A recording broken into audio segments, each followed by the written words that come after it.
Bismillahirrahmanirrahim. Assalamualaikum warahmatullahi wabarakatuh. Anak-anakku semuanya, alhamdulillah kita jumpa lagi dengan Pak Ardi. Kita akan belajar IPS pada kali ini ya. Mari kita berdoa dulu.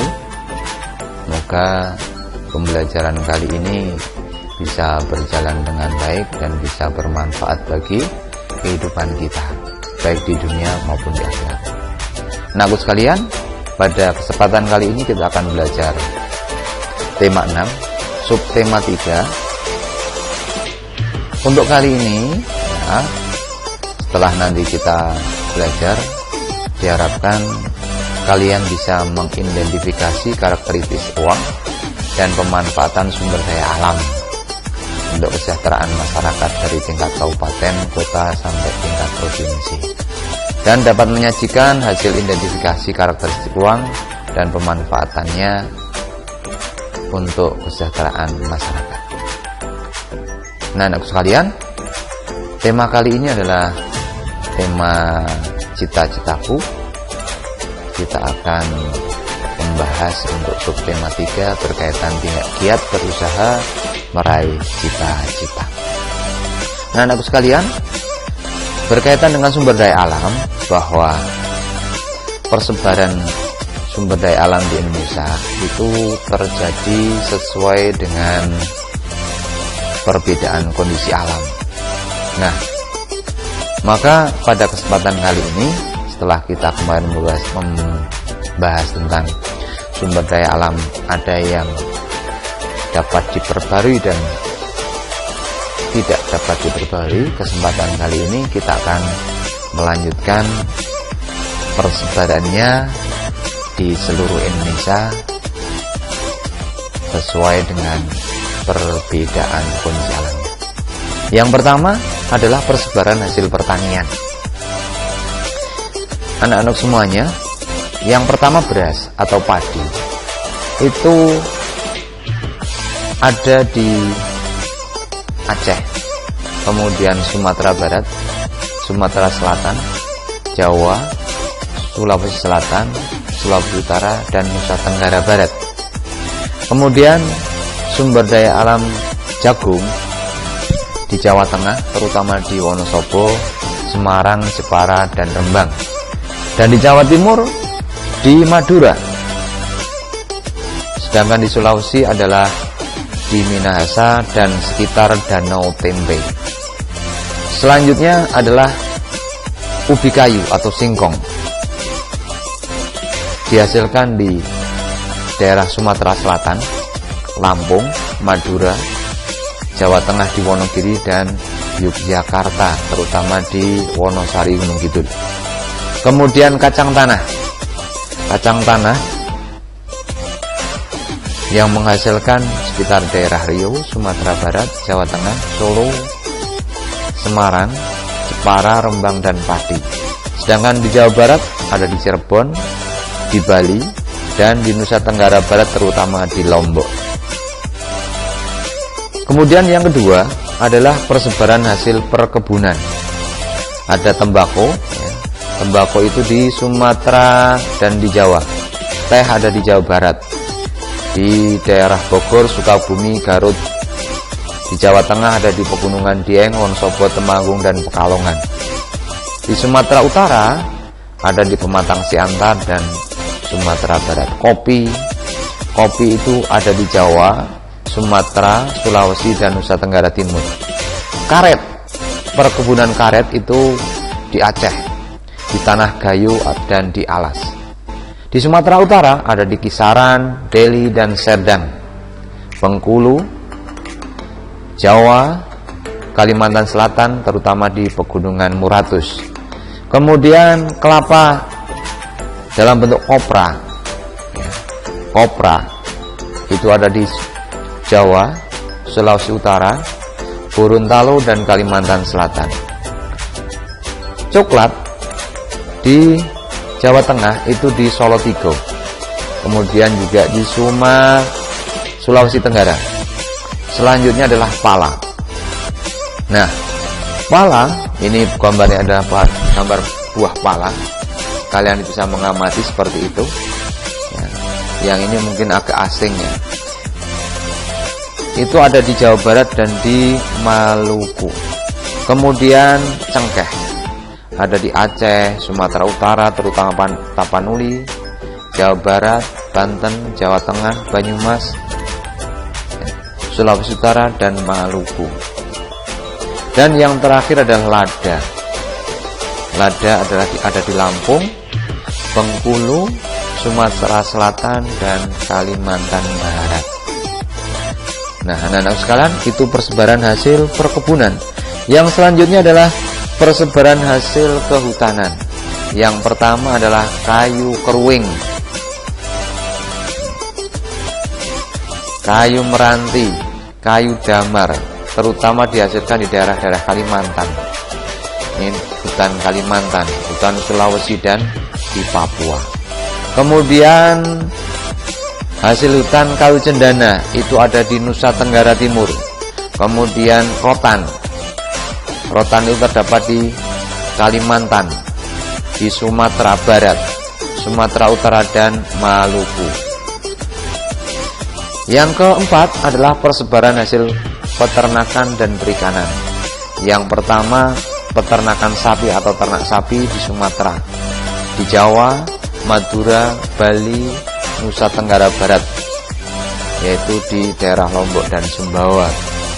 Kemudian ternak kuda itu di Nusa Tenggara Timur, di Pulau Sumba dan Sumatera Barat.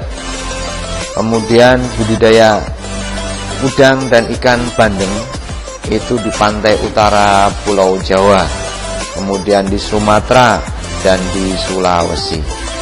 Dan selanjutnya tiram dan mutiara itu di Pulau Bali atau di daerah Bali, di daerah Maluku dan Papua. Nah, anak-anak sekalian, ini peta persebaran hasil bumi pertanian di Indonesia. Kita bisa melihat di mana perkebunan karet, di mana perkebunan coklat, di mana perkebunan kelapa, di mana hasil pertanian jagung, kemudian di mana rotan, padi, dan seterusnya. Nanti kalian bisa amati sendiri sesuai dengan peta ini.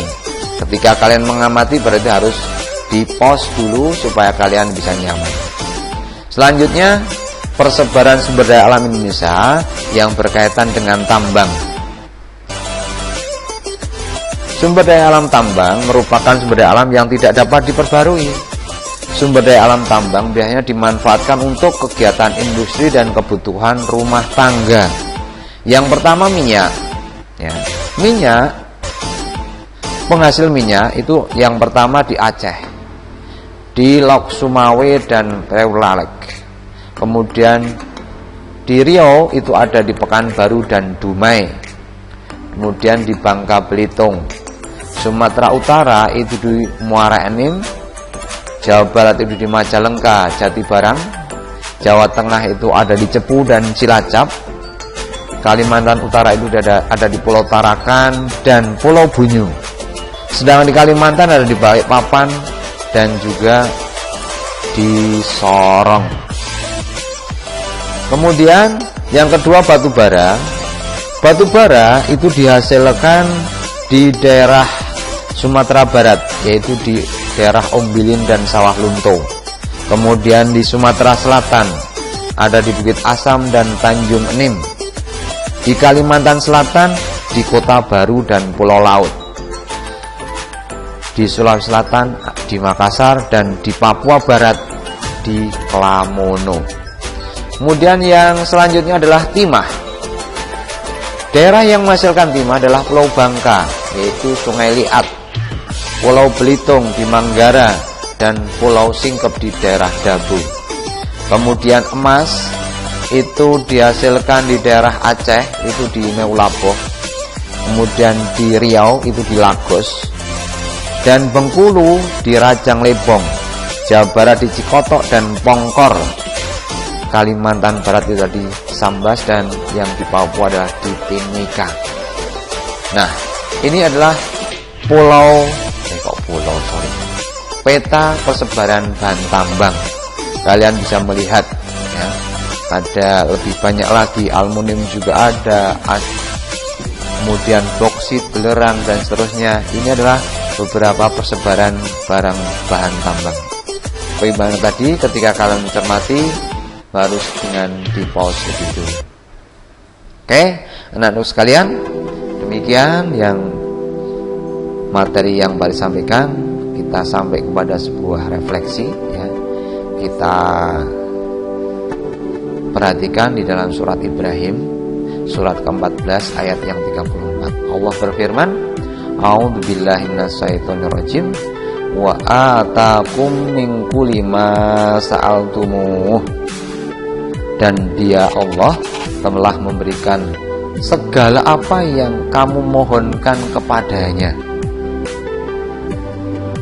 Ya, Allah telah memberikan kepada kita semua yang kita minta. Wa in ta'uddu nikmatallahi la tuhsuha. Dan jika kau menghitung nikmat-nikmat Allah, niscaya kamu tidak akan mampu menghitungnya. Innal insana lazalumun kafar. Sungguh manusia itu sangat zalim dan sangat mengingkari nikmat Allah SWT. Anak-anak sekalian,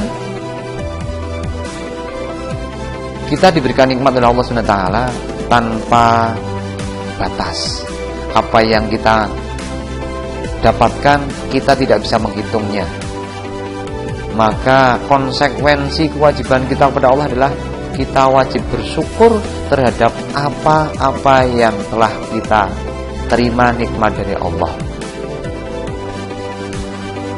Bentuk syukur kita kepada Allah SWT tidak ada lain dan tidak bukan bahwa kita harus wajib melaksanakan perintah-perintah Allah. Wajib sholat, wajib puasa di bulan Ramadan.